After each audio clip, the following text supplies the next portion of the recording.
intends to offer an accessible account of the military history of German-speaking Europe across the last 5 centuries within the wider story of developments in warfare, including on sea and in the air. It will highlight what made the German experience of war distinctive, as well as what it shared with elsewhere in Europe and, where appropriate, with the rest of the world. Throughout, military history will be integrated with the wider political, social, economic and cultural development of what are now Germany, Austria and Switzerland. A unique way of war. German military history is hugely popular, and there is no shortage of books on Germany's wars, campaigns, generals, weapons and militarism. Most of these works relate only to the period 1914 to 45, with the preceding 50 years of Imperial Germany coming a poor second. If treated at all, the period before the 1860s is usually reduced to the character of an introduction to the rise of Prussia, rather than an integral part of a much longer story. Most books are specialist studies and are often highly technical, especially those covering weaponry, uniforms and tactics.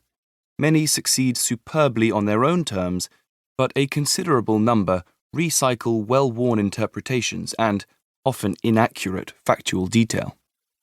The preoccupation with the era of the 2 world wars has stunted debate and frozen German military history within an anachronistic and teleological framework originating in the later 19th century and crystallizing in the aftermath of 1945. This approach projects a myth of a specifically German way of war, supposedly predetermined by that country's geopolitical situation in the heart of Europe, which left it surrounded by hostile neighbours. Germans, it is widely believed, were somehow naturally predisposed to aggressive wars from fear of encirclement and from a desire to expand their living space.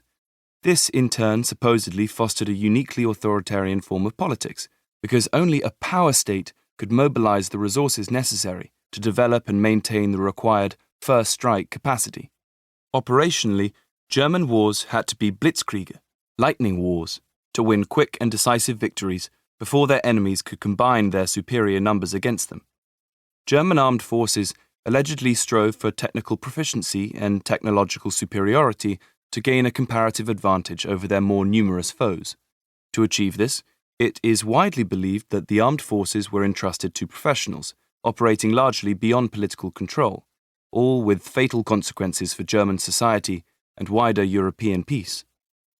This interpretation has become an almost unshakable orthodoxy, not least because German military institutions, like the General Staff, were widely emulated models from the 1870s. German developments have been used as yardsticks to measure the performance and efficiency of other countries' armed forces. Germany's example has profoundly influenced debates since the 1970s on whether there is or should be an American way of war. Dazzled by the illusion of the Blitzkrieg, the Bush administration in the 1990s promoted a high-tech form of scientifically precise, modern war, intended to secure a permanent advantage over opponents. The Chinese military, by contrast, has dropped its former admiration for German methods, and now sees their failure in 1914 as a warning not to go to war with only an opening gambit rather than a strategic plan.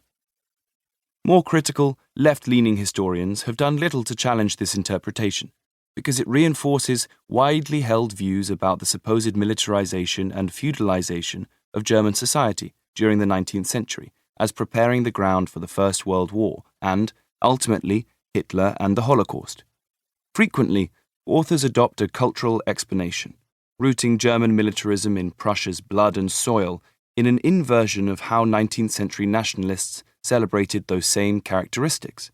Depending on perspective, Prussian aristocrats are variously subservient or independently minded, but always ruthless, while their soldiers are somehow natural warriors.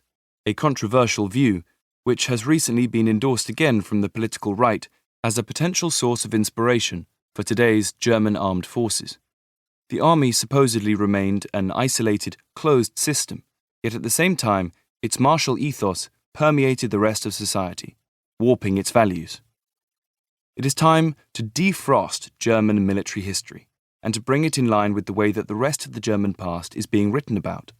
Many decades of research have produced a far more nuanced and sophisticated view.